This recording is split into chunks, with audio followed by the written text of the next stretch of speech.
Mga kapuso, may paghiro-liwat sa presyo kan mga produktong petrolyo ngunya na semana. Epektibo ngunya na aldaw ang 95 centavos na paghuros sa presyo kan kada litro ng diesel asin kerosene. Alagad sa kada litro naman ng gasolina, may pag-umento ng 50 sentimo.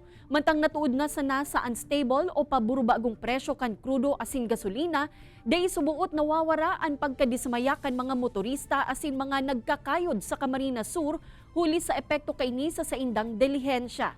Ang iba naghahanap na sana ng gasolina na may baratong krudo asin gasolina asin duman na nagpapakarga. Mayo pa man nin kasyartuhan kung mapadagos ang parehong trend sa presyo kan petrolyo sa mga masunod na semana. Pag-aalong awag ka niyo, mga pirang ikot naman lang, paano naman, mabagusin naman ako. Kaya may naman sana kami magiginib, buta sindaman sana, magreklamo man kami, sindaman gyari ang nasusunod. Ang mga dakulang kumpanya na